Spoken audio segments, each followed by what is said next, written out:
There is a particular loneliness that has no obvious name. It is not the loneliness of the abandoned child, the one with a visibly broken story that others can recognize and respond to with immediate compassion.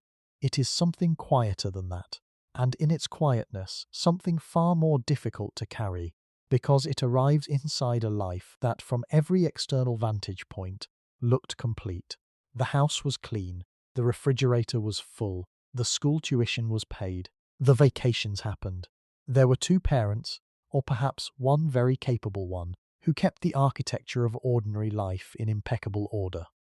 There were rules, and the rules were followed, and the following of rules was called structure, and structure was called love, and everyone outside the house seemed to agree.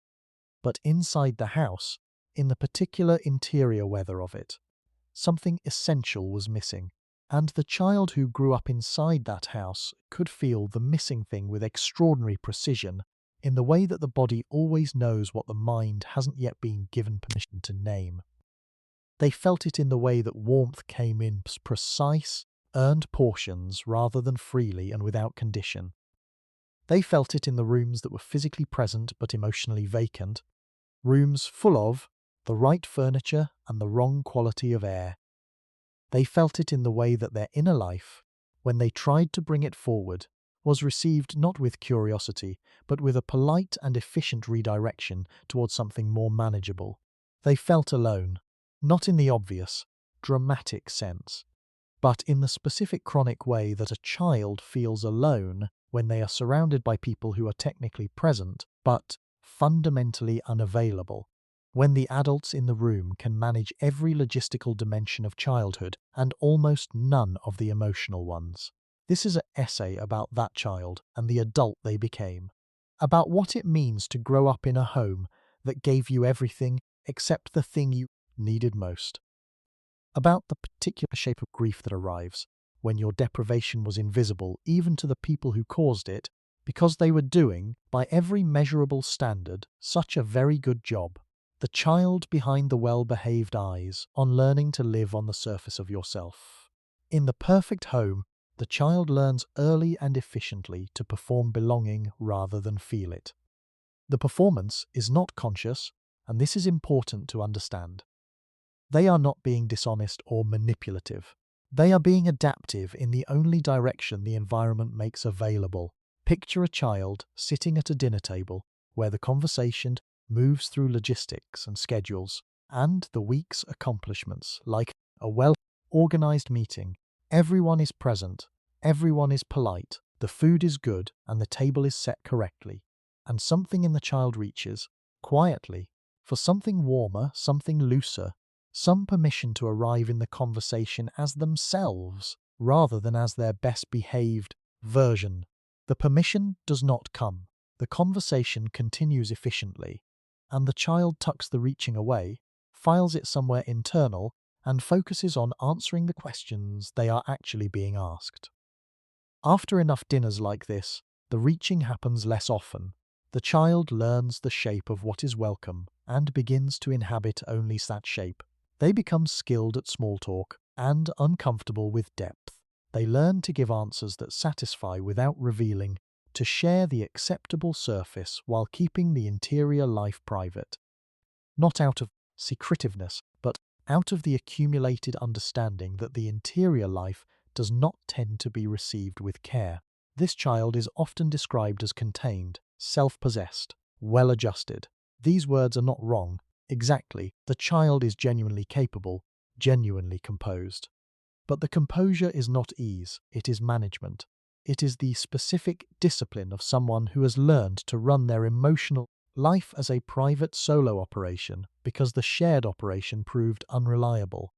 They stop crying where others can see, not because they don't feel, but because visible emotion in this household generates one of several uncomfortable responses: dismissal, mild irritation, an efficient pivot toward problem solving that bypasses the feeling entirely. So the feeling goes underground, and the child learns to access it only alone, if at all, in the private dark of their bedroom, where no one is made uncomfortable by the fact of their interior weather. This is how a child learns to be lonely in company. This is how they grow up, knowing how to be in a room with people while remaining entirely unreachable, even to themselves. Not because anything dramatic happened to them, but because the unreachability was modelled so consistently, so immaculately, that it became the only available grammar for existing among others. The architecture of the ordered but hollow house. On what perfect homes forget to provide the home that produces this specific loneliness, is almost always a home where love and order have been quietly, unconsciously conflated, where the provision of structure, comfort, and opportunity has come to function as the full vocabulary of care. Because for the adults who built it, that provision was itself the love they were capable of giving, and often more than they themselves received as children. These are not cruel people. This is essential to hold, even when the holding is difficult, because the healing cannot fully arrive while the story is being told in the language of blame.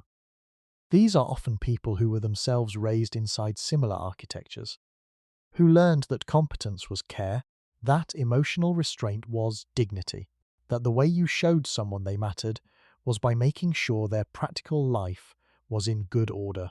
They passed this on, not maliciously, but faithfully. It is the only curriculum they knew. But what was missing from the curriculum was attunement. Attunement is the experience of being met, of having your emotional state recognized, reflected, and received by another person, without judgment and without immediate management. It is the felt sense that your inner life is not a problem to be solved, but a world to be witnessed. It is, in developmental terms, the very medium through which a child learns that they exist, that they matter, that the contents of their interior are real and worthy of attention. In the ordered home, attunement is often chronically absent, not because no one cared, but because no one had the tools for it. Emotions, in this household, were things to be handled, minimized if painful, celebrated efficiently if positive, but never simply held in the open air between two people without agenda or resolution. The child who came home afraid was told there was nothing to be afraid of. The child who came home sad was asked what they had to be sad about.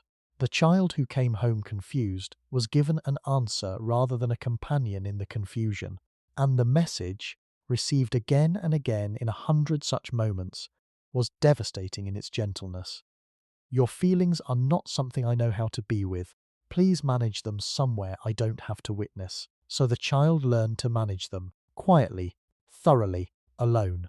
And the loneliness of this specific management, the loneliness of having an interior life that you have learned to treat as a private burden rather than a shared human landscape, is what they carry forward into every room they will ever inhabit. What the nervous system memorized on the body that learned to need nothing and ache for everything. The nervous system is a faithful archivist. It does not evaluate or editorialize. It simply records what the environment teaches about safety and threat, and then it administers those lessons automatically, with a consistency that feels, from the inside, like simply the way things are. For the child raised in the perfect but cold home, the nervous system receives a specific and repeated lesson. Emotional expression generates distance. When you reveal what you feel, the temperature of the room changes. When you reach for closeness, the available response is practical rather than warm. When you need something beyond the logistical, the need is met with a kind of efficient confusion that makes the need itself feel like the problem. So the body learns to contain, to hold the emotional pressure inside rather than expressing it outward. This is not a small thing to ask of a developing nervous system. Suppression requires enormous ongoing energy, the kind of chronic muscular and physiological effort that accumulates over years into a baseline state of subtle constriction. The held jaw, the breath that never quite goes all the way down, the shoulders that carry their tension as a permanent condition rather than a temporary response to stress. Shame arrives here with particular cruelty because it arrives in disguise. It does not announce itself as shame. It announces itself as the quiet, persistent sense that something is wrong with you for needing more than this home was able to offer, that your loneliness is evidence of ingratitude, Since look at everything you were given, that your hunger for warmth is somehow excessive or embarrassing, a personal failing rather than a developmental need that simply went unmet. This is the civic cruelty of deprivation that wears the clothing of provision. It makes the deprived person feel at fault for their own deprivation. Avoidant attachment patterns are the natural and intelligent adaptation to this environment. The child learns to suppress attachment needs before they become visible, to orient towards self-reliance so thoroughly that needing becomes almost inaccessible, a room they know is there but cannot easily enter. In adulthood, this presents as an extraordinary capacity for independence paired with a profound, often unconscious hunger for the closeness they have never quite been able to receive. The crowd inside the isolation on being unreachable in every room you enter. The adult who grew inside the perfect and cold home is often someone who functions impressively in every context that does not require them to be genuinely known. They are skilled socially. They learned early to manage surfaces and navigate rooms with competence. They say the right things in the right registers. They are pleasant, composed, often charming in the specific way of people who have spent a lifetime reading the emotional temperature of rooms and calibrating their presence accordingly. But in the spaces where real intimacy becomes possible, where another person turns toward them with genuine curiosity and full attention, and the patient willingness to simply be with them, something in them quietly closes, not dramatically, not with visible resistance, but with the subtle, near-automatic quality of a door that swings gently inward just as you are about to cross the threshold. They often cannot fully explain why closeness feels simultaneously like what they want most and what makes them most uncomfortable. They know, intellectually, that the people who love them are not the people who raised them. They know that the current moment is not the past, and yet the nervous system does not update on the schedule of intellectual understanding. It operates on its own timeline, running the old calculations with the materials of the present, finding danger where the mind insists there is none. They move through relationships carrying a particular unspoken grief, the grief of not being fully known, which is also the grief of not fully allowing it. They are lonely inside their friendships, lonely inside their partnerships, lonely at dinner tables where the conversation flows pleasantly and no one goes below the surface because they have unconsciously curated a relational world that feels familiar, one that mirrors, with an eerie precision, the household where they first learned that the surface was the only safe place to live. The painful paradox is exquisite in its architecture. They long for depth, and they have become, without ever intending it, one of the primary architects of their own shallowness, not because they are incapable of more, but because depth was never, in the original learning, associated with safety, and the nervous system, ever faithful, keeps steering them back toward the familiar shape of aloneness. The glass finally named on recognizing the loneliness as something that was done, not something that is true. There is a particular quality to the moment when this specific pattern becomes visible. It tends to arrive not in a dramatic crisis, but in a quiet one, a moment of ordinary life in which the loneliness becomes suddenly, precisely legible. A conversation with a partner where, halfway through, you notice that you have not actually said anything true. A therapy session where you describe a childhood that was fine, objectively fine, and then watch the space around the word fine expand into something much larger and much more honest. A private moment in which you catch yourself feeling, with sudden sharp clarity, that you have been alone inside your own life for a very long time. This recognition is the beginning, and it deserves to be held with care. Because the first instinct, for many people raised in this history, is to immediately invalidate it, to list the material provisions, the absence of obvious harm, the many ways things could have been worse. This impulse is the old training reasserting itself. Manage the feeling, minimize the claim, do not allow yourself to be seen as someone who has anything to grieve. But you do. You grieve a particular thing, the experience of being seen, in the full and ordinary intimacy of childhood, as someone whose inner life mattered, the experience of having your emotions received rather than managed, the experience of existing inside a home where warmth was not a reward but a climate, available not because you earned it but because you were there, and being there was enough. Seeing this clearly is not the same as assigning blame.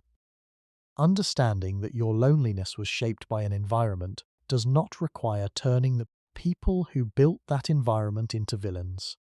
They were themselves shaped. They gave what they had from what they were given, which is the heartbreaking inheritance of every human lineage. But you are allowed to name what was missing. You are allowed to hold both truths at once. They did their best, and their best left me hungry for something I deserved. Both of these things are true. Neither cancels the other. The slow opening of a different kind of room on learning that warmth does not have to be earned to be real healing from this particular history is, at its essence, the long and patient work of learning that warmth is not a performance review, that you do not have to manage yourself into acceptability before you can be loved, that your interior life, the full, complicated, imperfectly organized landscape of your actual feelings, is not a burden you are responsible for concealing, but a world that you are allowed, at last, to share. This learning happens slowly, and it happens in the body before it happens in the mind. It happens in the moment when someone turns toward you with genuine attention. And, instead of deflecting, you allow yourself to be turned toward. When you say the true thing instead of the acceptable thing, and the sky does not fall, and the warmth in the room does not withdraw. When you cry in the presence of another person and discover, with a shock that is also a kind of relief, that the crying makes them want to stay rather than leave. The somatic dimension of this healing is real and necessary, because the constriction lives in the body, in the held breath, the contained posture, the nervous system's long habit of compression, and the body must be given safe, repeated experiences of opening in order to begin releasing what it has held for so long. This is not fast. It is not dramatic. It is the quiet, patient work of allowing the body to update its data, to receive the evidence, one small experience at a time, that openness does not reliably lead to withdrawal. Grief is woven throughout this process. The grief of the childhood that held so much and contained so little warmth. The grief of the adult years spent in the comfortable solitude of emotional self-management. Years that had their own dignity, but that also carried the particular cost of not being fully inhabited. The grief of discovering, perhaps for the first time in your 40s or your 30s or your 20s, what it feels like to be genuinely met by another human being, and understanding in that meeting how long you went without it. Let this grief be what it is. It is not weakness. It is a form of love, the love you have carried quietly for yourself all this time, waiting for a moment that was safe enough to be received. To the child who grew up in the beautiful, ordered, accomplished, airless home, your loneliness was real. It was not ingratitude. It was not a deficiency of your own making. It was the accurate and honest response to a genuine absence. The absence of the one thing no clean house, and no full refrigerator, and no perfectly kept schedule could provide. You needed to be seen, and you deserve to be. You still do. You are allowed now, in whatever imperfect and ordinary and deeply human way is available to you, to let someone in. The room has been waiting, and so have you. If this found something in you that needed to be found, sit with it for a moment before you move on. You don't have to do anything with it right away. Just let it be known.